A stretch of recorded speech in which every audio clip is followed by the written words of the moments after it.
Well, good morning, traders and investors. My name is Roger Scott, and I'm the senior strategist for WealthPress. Today is Wednesday. It's the 24th of February. We've got 4 more days this month. It's a short month. The markets are going to be opening up in about an hour and 23 minutes or so. Markets are higher, and it looks like yesterday was a little shakeout. Now, just so you know, and I hate to say this, but boy, oh boy, I've been talking about this nonstop. Look at the NASDAQ momentum levels. This is the number of stocks in the NASDAQ 100 trading above the 50-day moving average. It was near 90th percentile. Before that, it went all the way to 98th percentile. This is a 3-year chart. Let me go to a 10-year chart so you could see how high it went. It went to 98%. That means 98 out of 100 stocks in the NASDAQ 100 were trading above the 50-day moving average. It's finally cooled off. Now we have about 50%, which is why we're sitting at the 50-day moving average, as you could see here. It's very simple. You have 50% of stocks in the NASDAQ 100 trading above the 50-day moving average, and the NASDAQ 100 sitting at the 50-day moving average. Now, here's where the problem begins.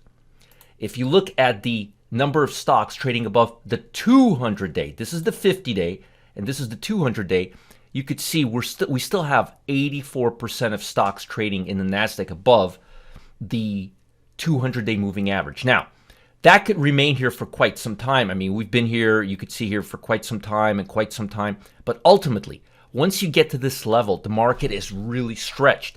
So even if we go higher, back up, and I think we will right now. I think we're going to have a nice little bounce right now. The upside is limited because the momentum levels never had a chance to go back to 60th, 50th, 40th percentile. And as you could see here, they don't really stay around here very much. So the upside, there is some upside potential, but it's limited in the large caps right now because momentum levels are at went to the highest levels they've been to. Look at this. This is a 5-year chart. Do you see it ever going to this level? No. How about 10-year? Look at this. Look at highest level in 10 years. Let's go to 20 years. Finally, right here. And you know when this is?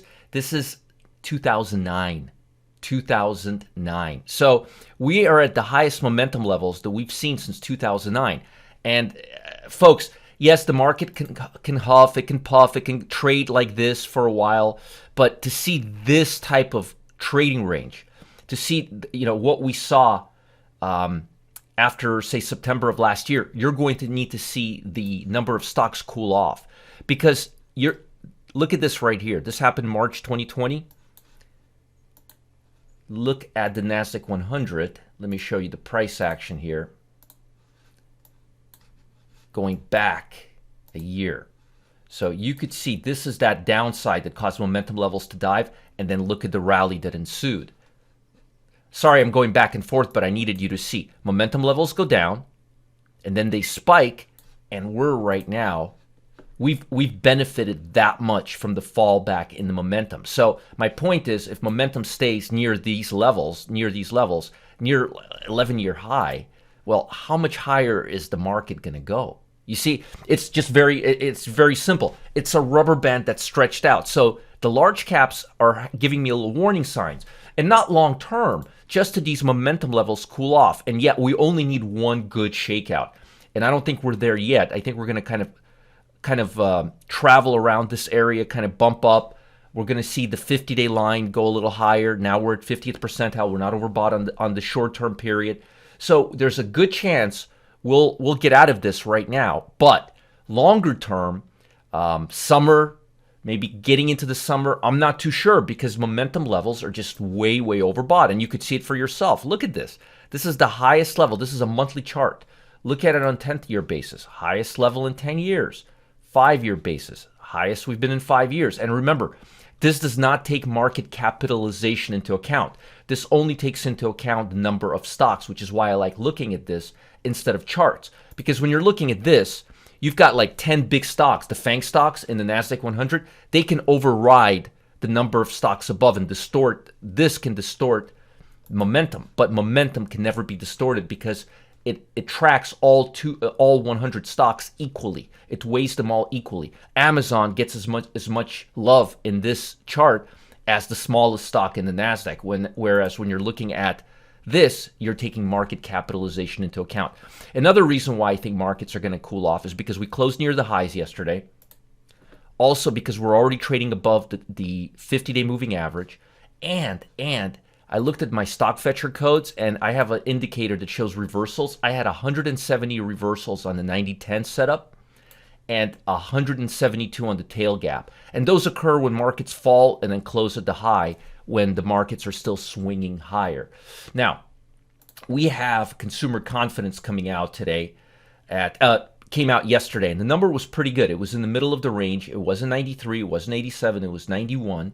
And today, we have Jerome Powell speaking and new home sales. I'm expecting new home sales to be really, really positive. But here's the thing. Interest rates. Bond market is falling. That means interest rates are going higher. There's an inverse relationship between bonds and interest rates. And if bonds continue falling from the sky, home builders are going to say, hold on, rates are too high. People are going to stop buying homes. So that's a major concern, and that's something we have to keep in mind. Jerome Powell is going to be speaking. The odds are he's going to tell us the same thing we've been hearing for the last year. They're not going to do anything with rates, even though inflationary measures are potentially there. He's not seeing it, and in the short term, no soup, no movement, which is what I'm expecting from him. The big day is tomorrow. We've got jobless claims, we've got GDP, we've got durable goods. So expect some market action, but in terms of today, I'm expecting more upside.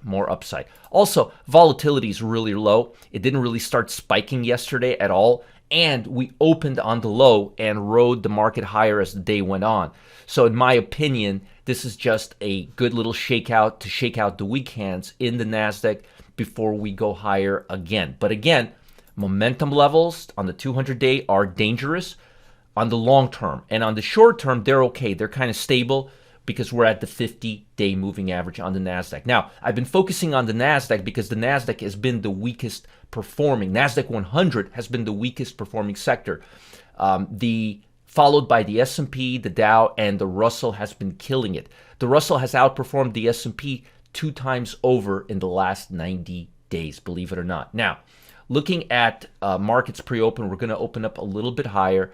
Looking at global economy, let's talk about global economy. And then I'll give you a stock that's pulled back. It's a small cap stock that's pulled back, and I think it's ready for prime time. Now, world shares fell Wednesdays. Investors waited the possibility that inflation might prompt central banks to adjust their low interest rate policies, although our Fed is saying that's not the case. Folks, the long-term rate is going higher. The short-term rate is staying stable. That's a big differentiation. That's a widening of the curve, or widening between the short term and the long term, and that could create inflationary pressure.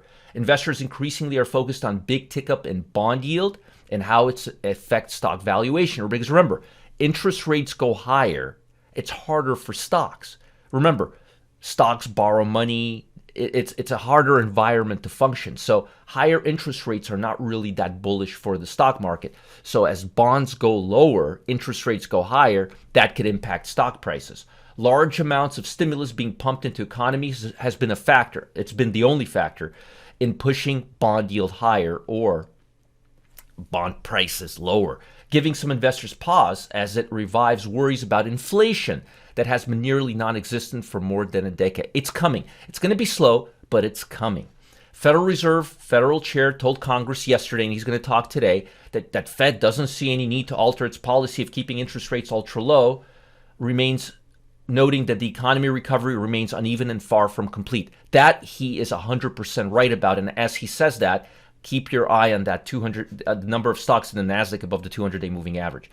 Because, folks, this is not happiness. I'm not happy about this. This only can end one way, and the way is down. There's not much upside here. We hardly ever, if ever, go above 90th percentile. And if we do, we cool off really fast. So right now, long-term, that rubber band is stretched out. Let me go back to global market analysis. Hong Kong's government announced pandemic relief measures worth $15.4 billion to help its territory recover, which contracted 6.1% last year. Japan, on the other hand, did not, which is interesting. The yield on the 10-year Treasury, which has climbed recently, was steady at 1.36% on Wednesday. But again, look at the bond market. It's already opening up down a point, almost a full point, which is going to cause yield to go higher. Remember, there's an inverse relationship between bond prices and yield. You need to know that. When bonds yields rise, stock prices tend to be negatively impacted because investors turn an increasingly large portion of their money towards steadier stream of income than bonds provide. Absolutely true. So that bonds provide. So it's called flight to quality. And what happens is when interest rate on bonds get higher, people start taking money out of stocks and putting them into bonds. Don't worry, we're not there yet. I mean, look at the yield, 1.36%. You can do better with a dividend on most stocks when that. Now, since the pandemic began, investors have pushed price of big tech stocks very high, which is what we just talked about, betting that quarantine consumers would do most of their shopping online, which is true. But remember, we're getting out of that right now. The bet paid off, but the pandemic may be reaching an end stage. Remember, the market always discounts everything ahead. More broadly, investors remain focused on the future of global economies badly hit by COVID, and that's ultimately the big picture. U.S. House of Representatives is likely to vote on Biden's proposed stimulus by the end of the week, which is why the market is still holding steady.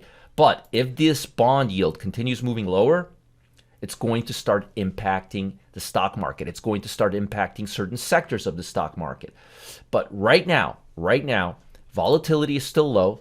Right now, the NASDAQ is coming. It's already above the 50-day moving average. And if it trades above the 50-day moving average one more time, I will officially call this sector bullish. My biggest concern, again, is momentum levels. But on the long-term basis, on the short-term basis, we're doing pretty good. And on the short-term basis, momentums have cooled off from 98% of stocks trading above the 50-day moving average. That's crazy bullish. That's like when the index was like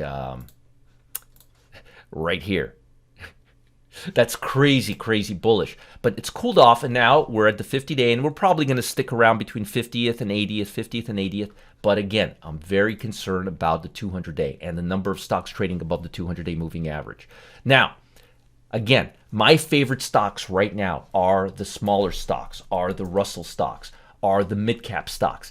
Because as you saw on this report, where's that report? God, I have so many tabs open. Pandemic began, investors have pushed price of big tech stocks up, betting that quarantine consumers would do most of their shopping online. The bet paid off, but the pandemic may be reaching its end stage. And you know what that means for these stocks? Oh God, I just can't click on the right ticker today. That's the 50-day. Where's the 200-day? Did I flip it? I think I flipped it to something. Yeah, I did. I flipped it to the Russell. Again, this is my concern. But in terms of the Russell, I want you guys to see this. I'm sorry I'm going back and forth, but I want to show you a lot of stuff today. If you look at a 9-month basis, and if you put a moving average on it, you will find that the small caps are way above the 50-day moving average. NASDAQ, sitting on the 50-day moving average. Russell 2000, it's just slightly off the highs. Still has a way to go. We're at 224, 209. So it's strongly outperforming, and it's up already pre-open 1.14%, which is substantial. Now, I have a stock for you that I'm really liking right now. It's a small cap stock, and I think this stock is ready to go back up. Name of the company is GrowGeneration Corp. The stock is sitting right at the 50-day moving average. It's going to open up about 6%. And what does the stock do? Let me show you what they do. They operate specialty retailers where they sell hydroponic or organic gardening supplies. It's a Russell 2000 stock. The stock has given us over 700% return this year. Why do I like this stock? I'll tell you why I like this stock.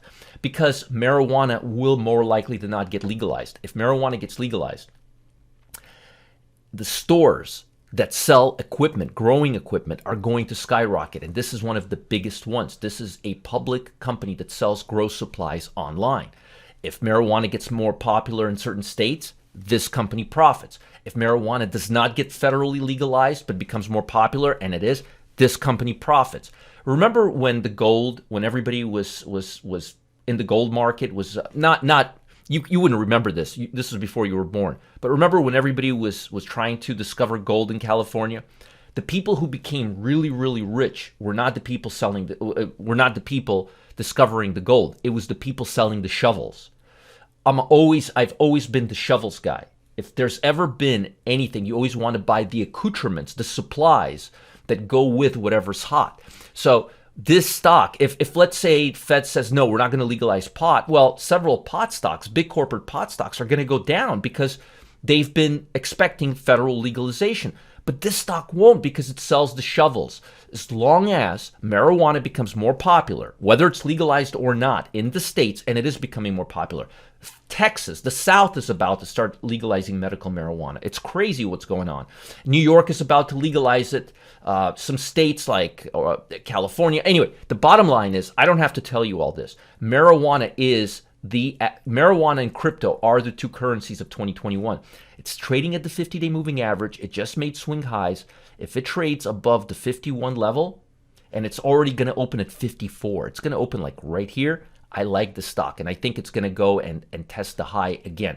Name of the stock is Grow Generation, ticker symbol GRWG. And folks, I am in love with the smaller stocks. Not the micro stocks, not the micro cap, penny stocks, smaller stocks. Why? I showed you they're near all-time highs while the large caps are sitting at the 50-day moving average. Now, folks, I've got something big for you today. Tomorrow at 1 p.m. Eastern Time, I'm pulling back the curtain on a handful of small cap stocks that I believe are posed for massive breakouts. You see, trillions of dollars are being poured into once overlooked small cap sector, and investors can identify exactly where the money is about to flow next. They can collect massive windfalls on these stocks as they rise. Luckily for us, finding these microbursts happens to be my specialty, and I have agreed to reveal the secret ahead of the next big market move. Click on the link below, sign up for my live event. It's happening tomorrow at 1 p.m. Eastern Time. Make sure to like this video, subscribe to this channel if you're watching on YouTube. Stay ahead of the market by being the first to subscribe when we post new videos and being the first to be notified when we post new videos. And remember, it's happening at 1 p.m. Eastern Time tomorrow. You don't want to miss out. It's happening on the 25th, Thursday, 1 p.m. Eastern Time tomorrow. You cannot afford to miss this. And I'm going to show you exactly how to target these smaller stocks and how you can make triple, quadruple digit gains. These microbursts are my specialty. I've been following them for over 2 decades, and I'm going to show you how to profit from them, or potentially profit from them. And I love this Grow Generation Corp, ticker symbol GRWG. Have a great day, and I'll see you tomorrow at 1 p.m. Eastern Time. Bye, guys.